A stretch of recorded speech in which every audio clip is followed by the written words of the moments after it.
By the time I'm 30, how can I get to six figures? I was still in school full time. I was working full time for the government. And again, this was like a 5-year plan. I didn't know this was going to be something like I started researching tech, and then 3 months later, I'm at six figures. But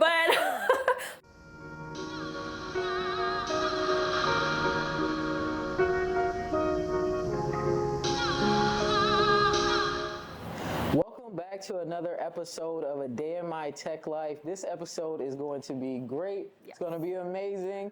And the reason why is because we have the biggest, the most famous in Black Tech Twitter and on IG. This is Asia, also known as Princess AP. She has been in tech since 2018, and she is a ServiceNow SME. So she's somebody that you can learn so much from when it comes to being in tech and really maximizing your income. And this is not going to be like one of the other interviews that I had. You know, this is going to be more relaxed, but we are going to talk about tech. We're going to give you a lot of information on how you can become a ServiceNow SME or just get into the ServiceNow space. Shout out to ServiceNow. We love ServiceNow. Woo! Shout out to them. But yeah, so welcome onto the podcast. Thank you so much. How are you? I'm good. Thank you so much for having me. Like, I'm super honored that B's even asked me. What's Simone now? Whatever, B, Simone. We go way back on tech Twitter, back. So this is still B's for me, and I'm just honored to be here, and I'm super excited, and yeah, I'm ready to go. And we're gonna have fun. We're recording on a Friday, so we are gonna have fun too. Yeah, we're gonna have a whole lot of fun. So first I want to start out, like, how did you get into tech? So back in 2018, I was still working for DC Child Support. I don't even know if I want to say that part. I'm sorry. I gotta cut that out. Okay. So back in 2018, I was working as a paralegal for DC government. And at the time, I was working for paralegals, different attorneys and things like that. And again, I think around that time, I was about 25 years old. And my thing was, by the time I'm 30, how can I get to six figures? I was still in school full time. I was working full time for the government. And again, this was like a 5-year plan. I didn't know this was going to be something like I started researching tech, and then 3 months later, I'm at six figures. But thank God. But so that was kind of like my own personal wake-up call. Like, what are you going to do? What is your game plan? At this point, I had bounced around like different like college degrees, and you know, do I want to be a paralegal? Do I want to do interior design? Like, what is it that I truly want to do? And ultimately, I wanted to find something that I would utilize my existing skill set, that I could build upon that, and again, get to six figures. So it all goes back to that. All goes back to getting to six figures, yes, right? Yes, you gotta get that, yes. Look, hey, I'm not mad at that. So like, where are you from though? I know you said you worked in DC, but where are you from? So I am a native of Washington, DC. So I was born here, raised there a bit, but I grew up in Maryland as well. I spent a lot of my adulthood living in DC too, and then recently I purchased my house in Maryland. So I'm like a true DMV girl. Yeah, yes. But don't you have 2 houses?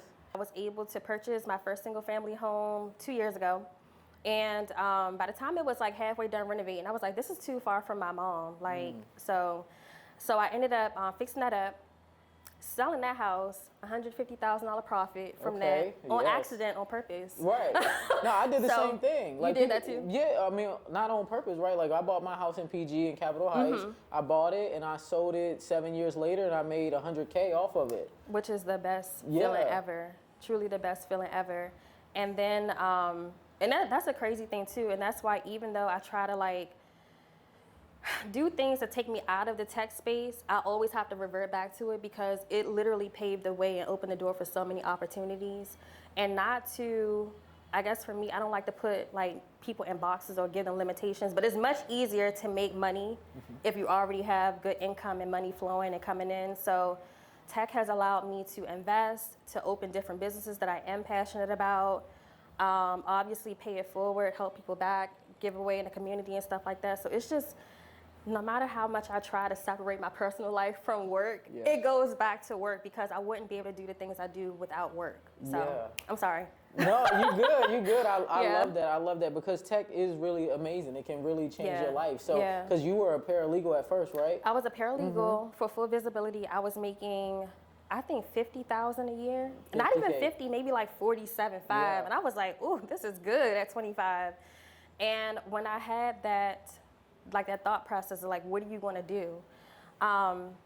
3 months, and I hope I'm not jumping through questions, but my first cert, is it okay if I go into? Yeah, you can go into your cert. My first cert was ITIL, which is Information Technology Infrastructure Library. So with the ITIL certification alone, I went from making about $48,000 as a paralegal to $96,000 working from home even before the pandemic. That's nuts. That's nuts. Yeah. So, but what tech role was it? What was the job title? I was a system administrator for Remedy at the time, so IT service management space. So that's kind of what I specialized to. So obviously ServiceNow is like my baby, but it falls under the umbrella of IT service management. Yes, which is ITSM. If people aren't familiar, that's the acronym you'll see.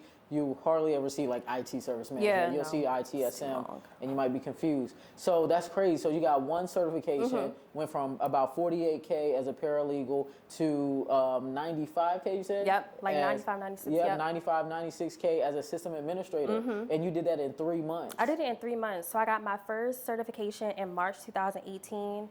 And to be honest with you, I'm big on, even before I kind of like got the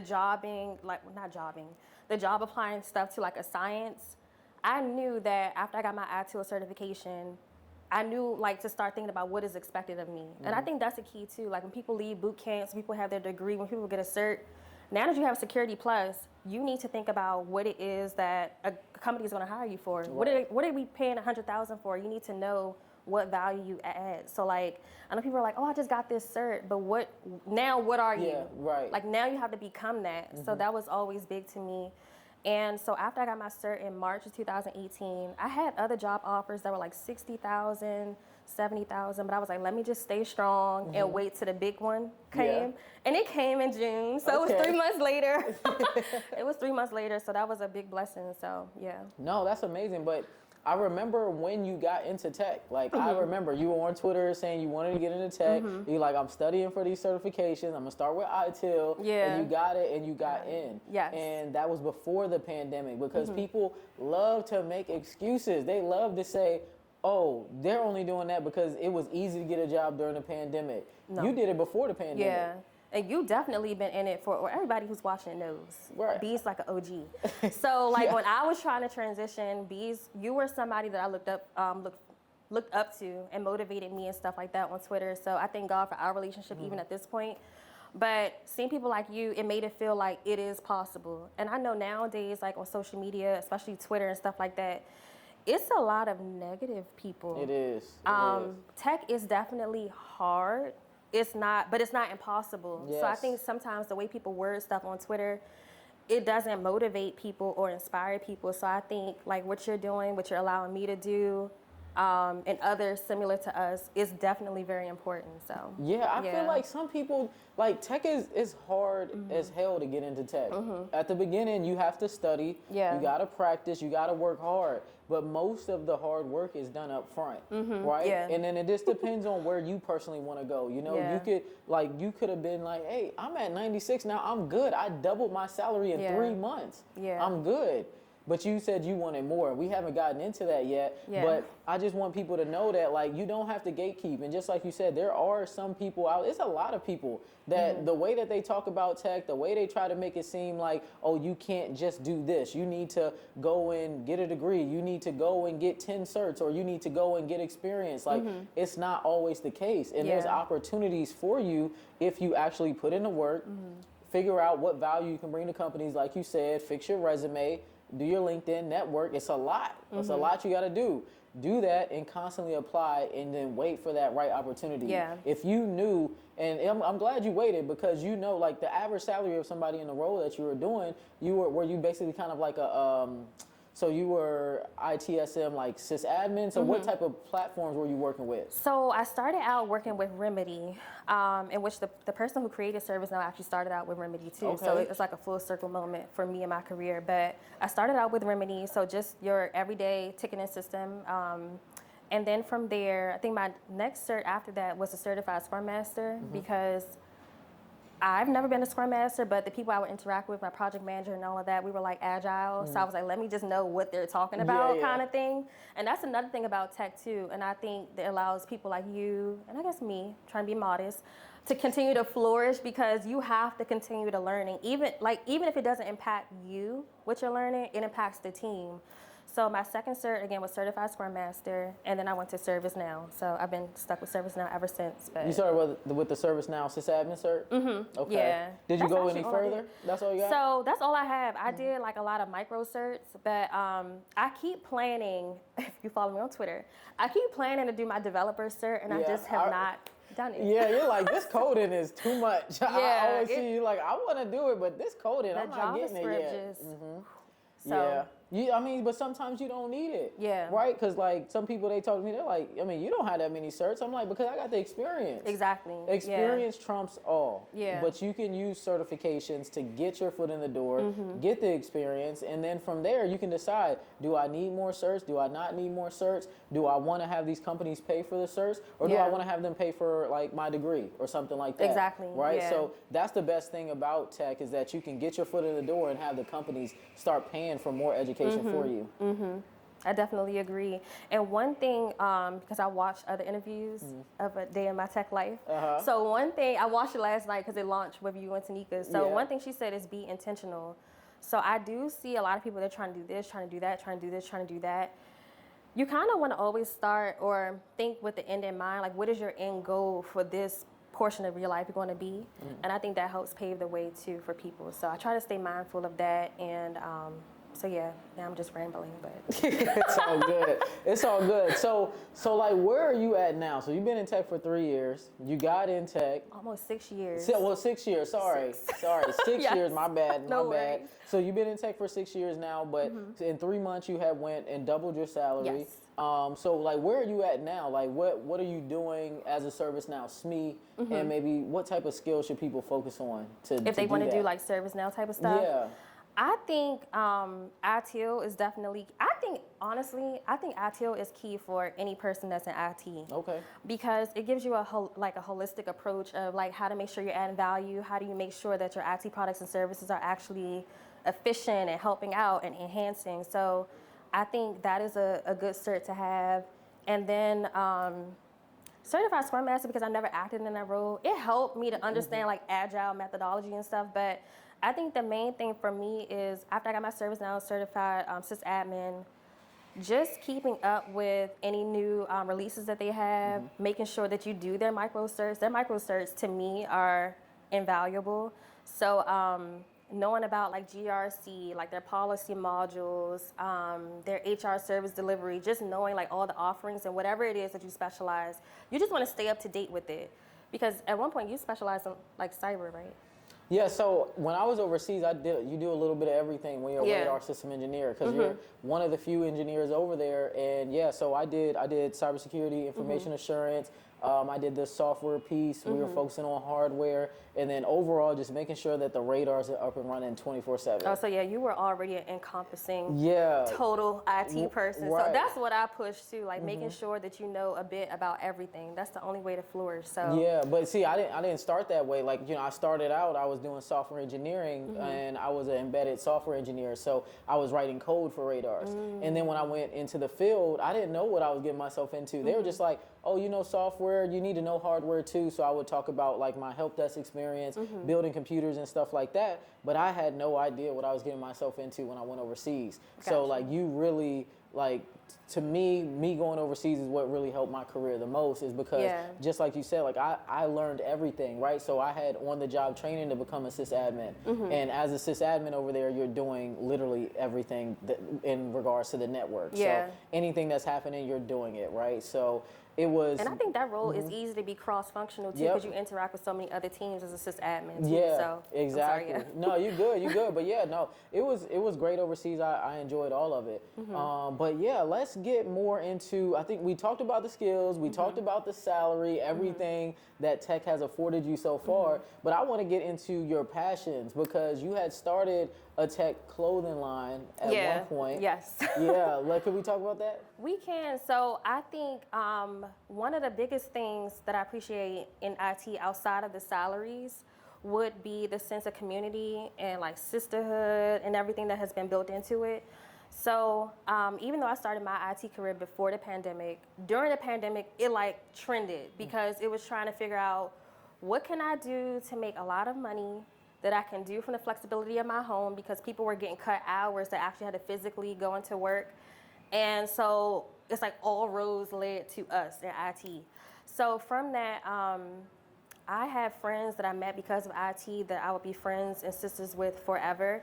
And it inspired me to do like a Black Women in Tech like merch line. Yeah. Because I think, I wasn't really going to like conferences and stuff like that, but it would be people reaching out like, oh my God, I'm at this conference and I saw a girl with your hoodie on. Yeah. So I think for me, pushing a sense of community, having an identifier, when you're walking down the street, you want to feel like you're not the only one and stuff like that. So with the merch line, that was something I was able to do. And again, by way of tech, so all roads keep leading back to that. But it was a way for me to involve my career as well as my passion and stuff like that, because I like designing. I like stuff that I feel is aesthetically pleasing. So it's just like the best of both worlds. So yeah. You do a lot of stuff outside of tech. I do. And I think that's what people need to realize, right? I always tell people, you don't need to be passionate about being in tech, right? You just have to know your stuff, be able to come to work, do a good job. Yeah. Of course, interact. I'm never like the type of person where, if you're somebody who's like, I just want to go to work and then come back home, you might have a hard time because you got to play the corporate game a little bit. Oh, definitely. You got to play the corporate game a little bit. But, but it doesn't need to be your passion for you to do well, for you to make six figures or even make over $200K a year in tech, right? Yeah. So we didn't even talk about how much you're making now. Look at her. She don't even want to talk about it. Look. Well, I will say, okay, so what I'll do, we're like climb some salary steps right quick. Yeah. So I started out, my first job was at 95. Then I went to like 110. And then it was like 120. And then it was 150. And so when I'm talking about these numbers, this is just from like one job. Yeah. But what happens is when you become a SME or a subject matter expert in a certain area, you're able to do consulting, you're able to pick up like, gigs on the weekend to help out with implementations and stuff like that. So at one point, I was making a lot of money. Don't Like, hold back now. Cause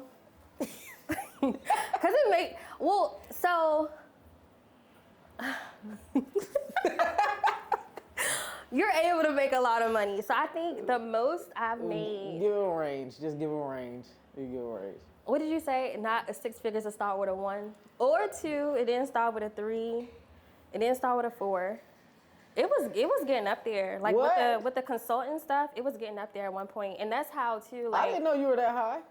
It was getting high because at one point I bought my house, was renovating it and still living at home. I didn't even care about paying mortgage. Like it just was so. I remember that's why I was like, don't you have 2 houses? Cause you were like, I renovated this house and I just went and bought another one. I don't even want to live there. I was like, what's she doing? She making a different type of bag. And this is not in a sense to brag or anything like that, because I talk stuff on Twitter because people bother me. But at the end of the day, though, none of this stuff would be possible, honestly, truly, without God. Like giving you even us crossing paths and me researching, like, what cert should I get back in 2018. Like, I didn't know this was what was going to happen and stuff like that. But I know for me, especially being a young woman, it's easy to just be like, well, I'm just going to go find this person and they're going to take care of me and stuff. I've never had that mindset. I always had to make sure I was good. Then I had like really good parents and a really good mom, so I want to make sure she was okay. So I'm at the point where, let's just say my mom has certain bills that she doesn't have to look at either. Okay. But I would say, what I will say is,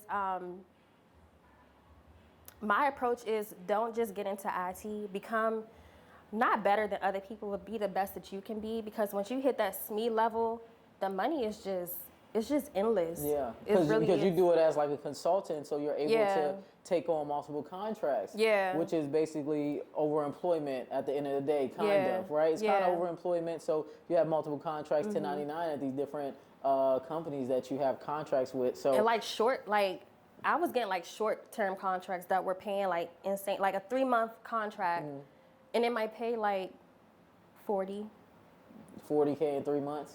Stuff like that. What happened?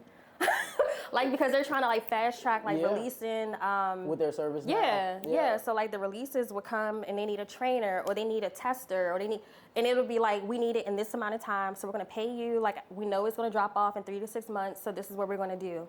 So stuff like that falls in your lap too once you get to like a certain level. And even though I like Twitter, they went off of me like, well, how do you push tech and you say you're not passionate about it? Obviously, it was up to me. I would not work at all. Right. Obviously. Yeah. But you do have to enjoy whatever it is that you are doing in tech because it speaks for itself. So when I talk about ServiceNow, I smile and I'm happy and stuff because it really changed my life. I love ServiceNow. You love ServiceNow too? I love ServiceNow. I don't know if you know, but ServiceNow, they flew me out to Knowledge 2023. I did see that. And honestly, I was like, those my people. Why didn't you fly me out there? Hey, I can talk to some people. But yeah, no, I love ServiceNow. I love everything that they're doing. For sure. They are really pushing for people to focus on ServiceNow because it's a platform that is used in every industry. Yeah.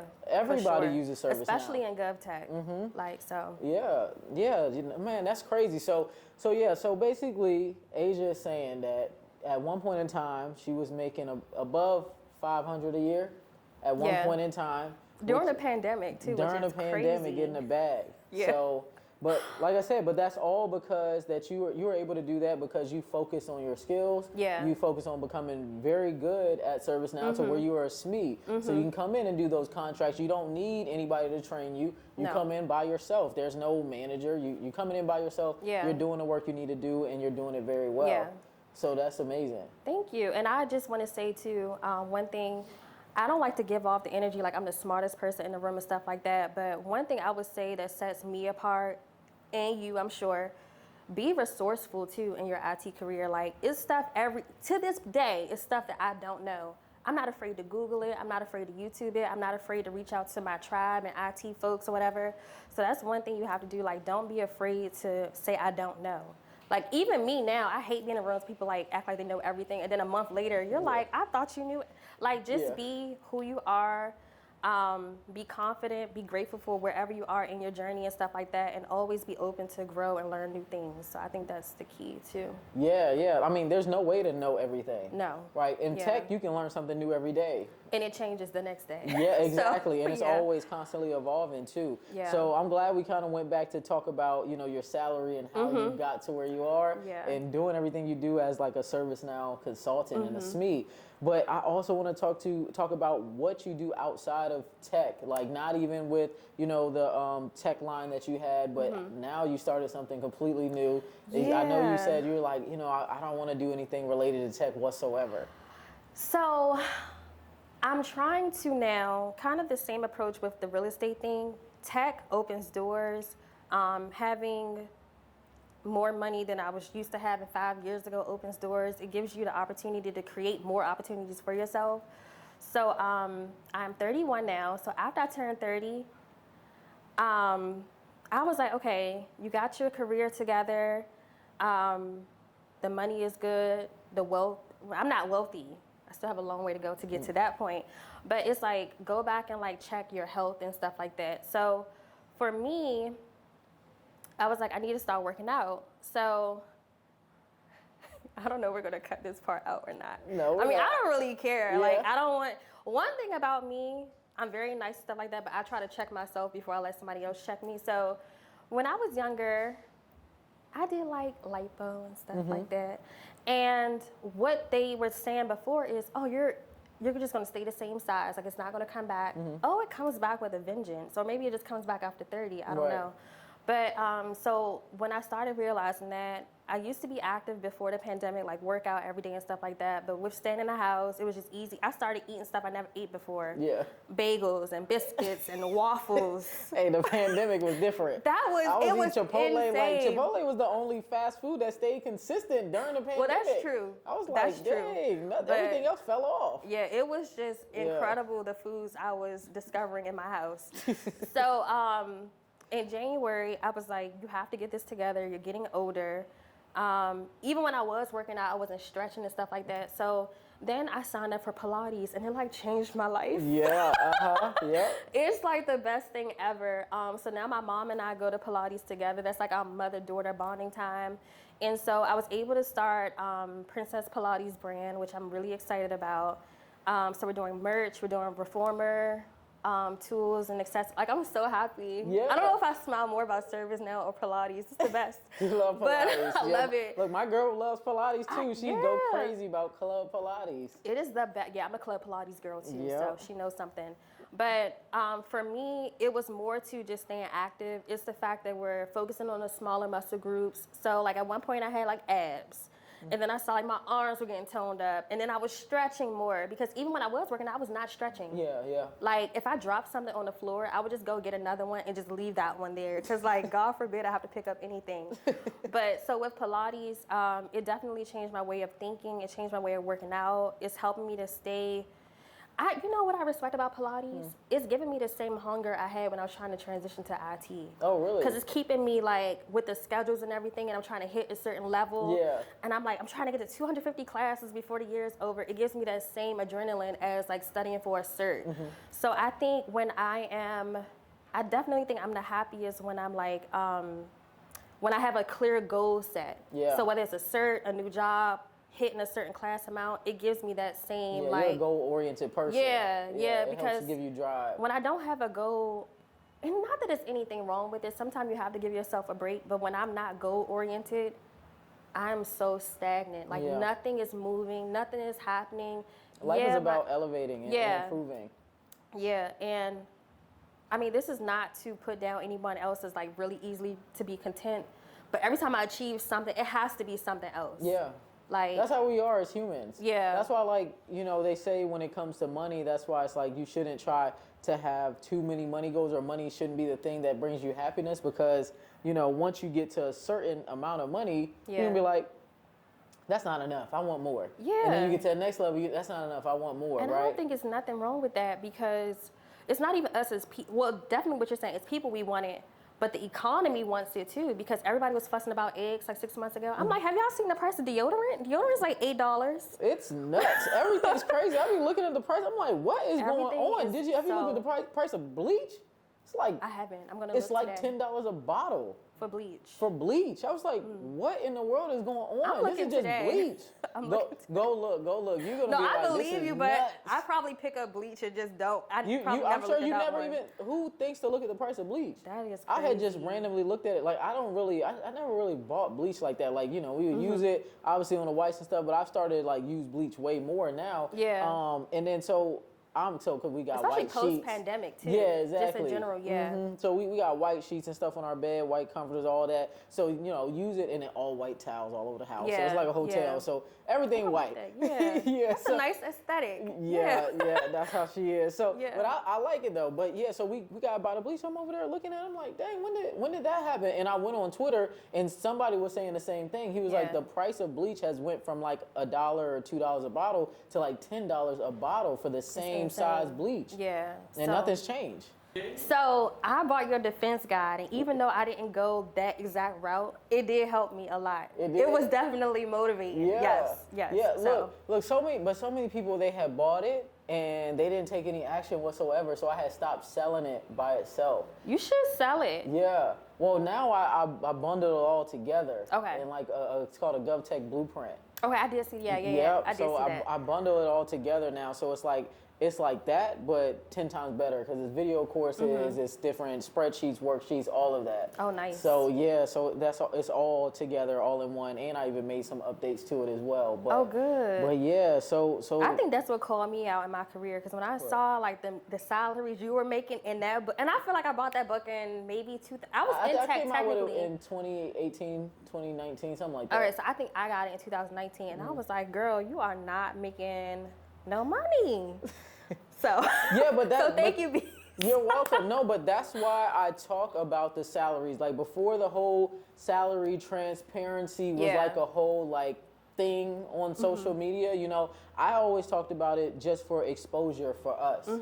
Yeah. How can well, we appreciate know? that. Yeah, how can we know that it's possible for us to make $200,000, $300,000, $400,000 a year if you don't see anybody that looks like you that's talking about it. You know, when it comes to making more money, when it comes to tech or just anything in general, it all starts with your mindset first. If you don't believe that you can make that type of money, I promise you, you'll never make it. Like, you just won't. There's really nothing you can do. Like, unless you're already, like, you know, you went to school for something that automatically puts you at six figures. But for most of us, we're all grinding, trying to figure out how the heck can I get out of making like 30K a year? How can I get to six figures? And it's so crazy too, because I think if folks utilize like your training, your boot camp, what you're putting together, and again, just being resourceful. One thing I was getting a lot of backlash from, I wasn't pushing like necessarily to start from the bottom because I didn't start. Like, what I think happens is if you are resourceful, you have a good tribe of people, you have good coaches, you have good mentors, and you yourself are accountable and stuff like that, you don't have to start at ground zero. People were mad because I said I didn't start at help desk. I'm like, but I didn't. Yeah, but everybody doesn't have to. But nowadays, everybody wants to work cybersecurity.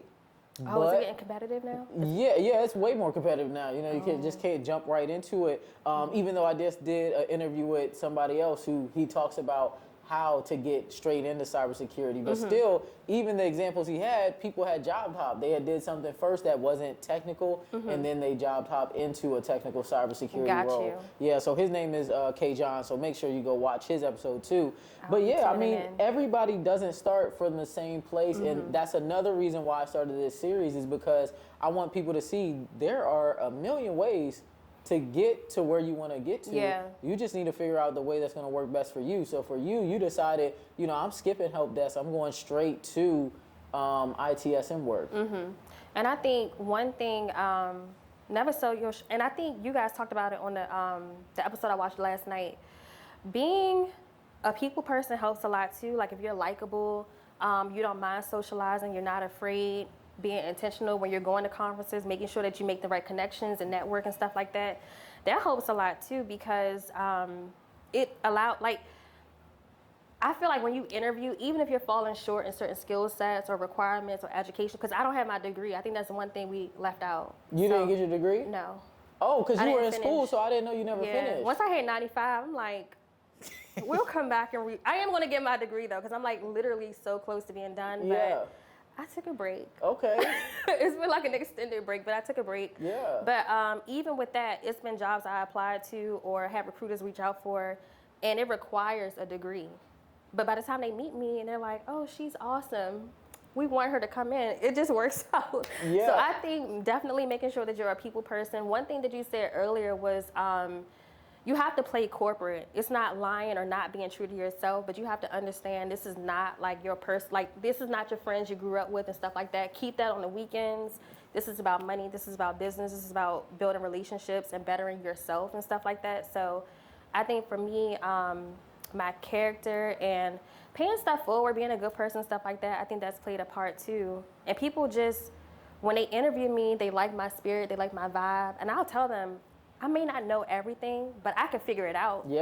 I'll be the first person to figure it out. And I built my own documentation when I started organizations that didn't have like how-to guides and the knowledge. I would create it. So stuff like that. I did the same thing. When I started working at my GovTech startup, they didn't have any kind of procedures, no kind of documentation. I'm like, hold on now. We gotta first do this. Like, y'all trying to teach me and nobody has anything written down anywhere. And you know what's so crazy? You doing something like that, I think that's the easiest way to move yourself up, because that's adding value. So they know that even when you go, you've left documentation for the next person that's going to fill your slot. So I think that's what allowed me to also pivot. And if I love starting places that don't have process documented, like, oh, my time to shine.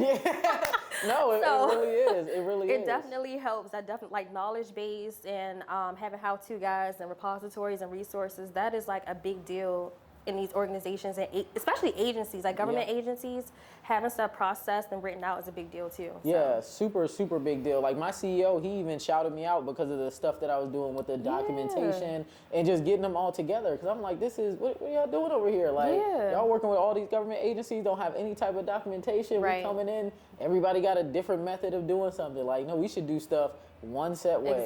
Like everybody should be doing it that way. Because some people, they teach you the wrong way. And it ain't like, well, well, who taught you that? I'm like, well, this is what he said he does. Yeah. So yeah, it's good to have those soft skills. Absolutely. When it comes to just, talking to other people, doing any type of writing, like even if you're not the best writer, like it's not really that hard to make documentation, I feel like. First you just write out all the steps and then you can get more technical with it. Exactly. And then nowadays, like you can always kind of like Google, like, what does a technical documentation look like if they don't have that? And you got ChatGPT, of course, don't put any IP into ChatGPT, but you can ask ChatGPT like, hey, I'm trying to do X, Y, Z. Could you help me write a technical documentation on that? Just as like a framework, a guidework to it. But I think that so many people in tech, especially the technical gatekeepers, is what I like to call them. Don't like them, but yes, Me go neither. ahead. Me neither. Yes. I really don't. But like what I like to say about them is like, they make it seem like everybody has to be extremely technical, and they make it seem like soft skills don't matter at all. So they don't like when people get hired for their soft skills over the technical skills, and they only don't like it because they don't have soft skills whatsoever. Like their soft skills are lacking. So if you're able to come in and you're not as technical as them, they feel like they're better than you because they're more technical. But at the end of the day, if you want to be somebody who rises up to the top at these companies, it's going to come down to your soft skills. Absolutely. And not to like play genders and stuff like that, but I know in my space when I was a ServiceNow administrator or like junior developer and stuff like that, I would be the only female on the team and the rest would be guys, of course. Sometimes, again, not to ignite a gender war, the guys are very much like, I built this out, this is what you asked for, this is like, and it's like, you guys didn't really sit and think about the holistic approach. Is this actually helping? Did you guys document it? Is the end user going to be able to utilize and stuff like that? So those soft skills and being able to read people, and when you develop something, do they actually like it? They leave that part out. So I know for a fact I beat out a lot of guys on jobs just from that approach. Because you have to, again, they've ruled IT because they're technical, but sometimes you need to take that step back and be like, how does this impact the entire organization and the agency or the company or whatever like that? So I think having that extra layer definitely helps too. So, sorry, I rambled again. No, you're good, you're good. I think that's great. I think people need to know about that stuff. Yeah, the soft skills definitely help a ton. Especially because the people who are trying to transfer into tech, like that could be some of the transferable skills that you have. And one big thing about GovTech, so bringing you back in, when you're working for the government, whether directly, whether as a contractor, a consultant, sometimes you are working with people that have worked at these agencies for 30 years. So the thought of even introducing another system or a new system, that's the last thing they want to hear. Yeah. So if you don't have those soft skills to help them to, like I'm big on adaption. Yeah. Like, okay, we rolled this out, but do you like it? What do you need from me? Do you need training? Do you need a PowerPoint presentation? That stuff matters too, especially in GovTech. Yep. Like, how do you make sure that it's implemented smoothly and well? I know we say we're not talking about tech, but it just keeps circling back. But those soft skills, you hit a key point there. Soft skills are super important, especially when even if you start at help desk, once you start elevating and you're like the senior developer or your system administrator, you have to have soft skills to convey to people that are not technical. Because your end users 9 times out of 10 are not technical. Right, exactly. So, exactly. Okay, sorry. No, you're good. So what is one piece of advice that you have for people who want to get into tech and get into where you are right now? This is going to sound very cliche, but one piece of advice is if you've explored even the idea of getting into tech, don't stop. Don't go on Twitter and you see people, oh, tech is hard. Don't let people tell you that it's easy. Anything worth having is going to be hard. When I was a paralegal, that work was hard. But I'd rather be hard at 500,000 than 50,000. Right. So you truly have to pick your heart. And once you identify tech as something I want to do, even if it's, for me, I don't know if I'm going to like retire as a techie. Like 65, I don't know if I want to still do IT. What do you think you want to do? Nothing but be rich. Like, no. Probably, I would definitely want to own my own like businesses that the same amount of money is flowing in by the time I am 35, 40. Yeah. But Dang, I forgot what I was saying. You could always, I want to just give you a tip. Sorry. You could always start your own either like consulting or government contractor company where you focus primarily on ServiceNow. Because, you know, it's already a big piece, right? So I've been playing with that.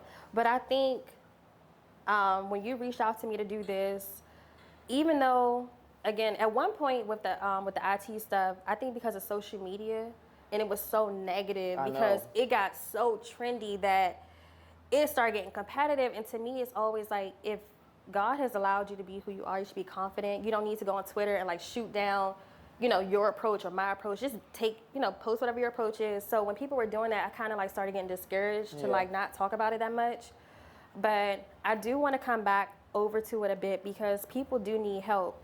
And one thing for me is, now that God has allowed me to figure out something that has helped me, my family, like my sister and brother, they're in IT too. Oh, really? Like all of my mother's kids are in IT. Did you help them get in? I didn't, because they're more like you, like they're like very technical. Oh, yeah. So they're like in cyber, like my sister, she was in the Navy, now she's a cybersecurity analyst, and my brother's like a software engineer or something. I don't know. You're like, I don't even know what he does. Like, and my sister has a degree, but my brother doesn't. So he's more along the untraditional way like me. So he has certs or whatever. So I want to go back to doing in tech she trusts stuff to a degree. And I'm hoping that inspires me to do like government contracting at some point. Yeah. But people are just, that's one thing I want to say. People that get on Twitter, even, I don't think God has blessed you so much that you probably don't care about what little people say.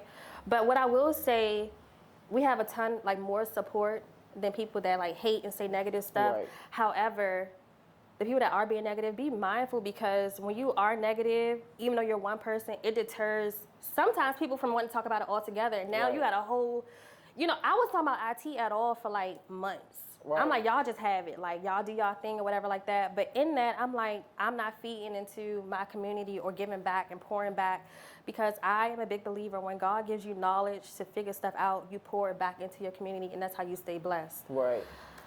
Saying out, can I say they need to shut up? Can I say that? You can say whatever you want. So negative people, like, it's more than one way to get into tech. It's more than one way to be successful. I think I was saying I don't want to be in tech forever, but being in tech for the amount of time that I have, and I probably have a few more years to go, it's allowed me to create so many additional paths and resources. Like I said, I want to get back into real estate. I want to eventually do like a contracting company. So it just opens so many doors. So it has to go back to tech, even with me, and just pouring into people, because, and even if I'm not talking about tech, I like to be able to say, well, follow bees or do this, do that. So I am going to be a little bit more vocal yet again. Yeah. No, I feel you though, because like I get a ton of support, but like on Twitter, people, they just act like you're not a regular person. Like they act like you're not a human. I'm always surprised when they do stuff to you, because you've literally been talking about IT since like forever. Before they even thought about tech. Yeah, that's the part. I've been in tech since I was 16. And I started telling people in 2012. How long you had your Twitter for?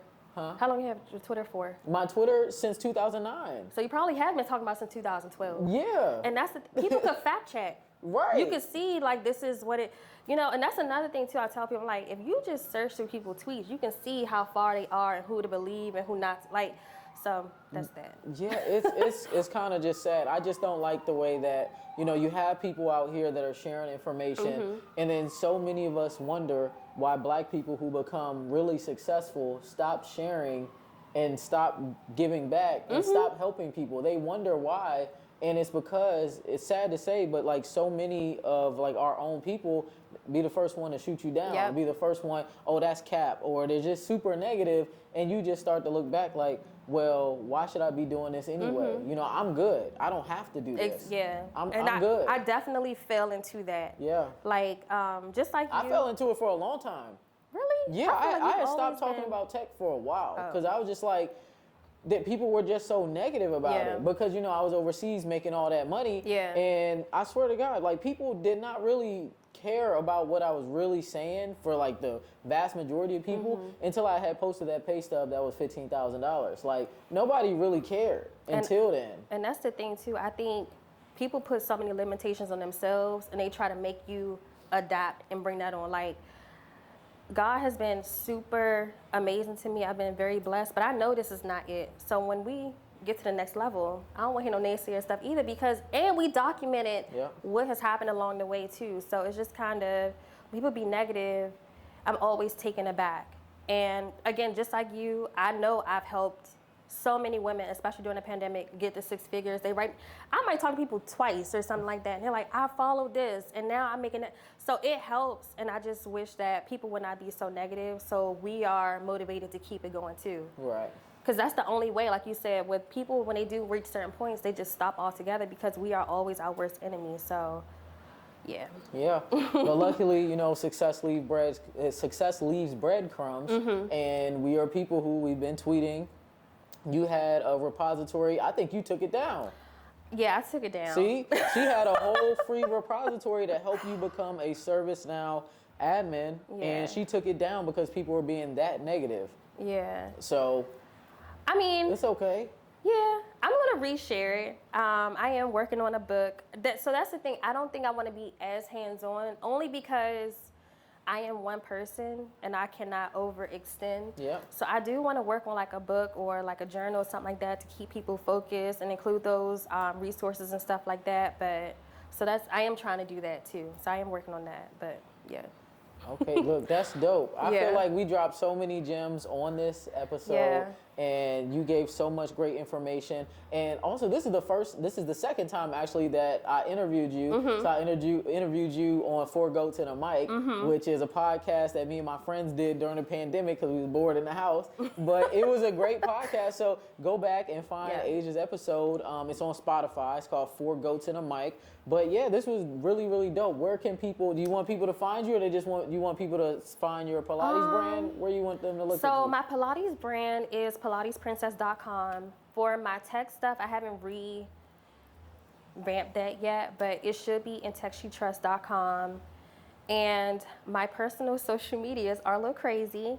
I had fun. I'm sorry, I'm a fun person. After I work as hard as I do, I party a lot on the weekends. I don't have kids or anything. I just have my 2. We didn't talk about cocoa and sushi. Okay. Shout out to my 4-legged babies.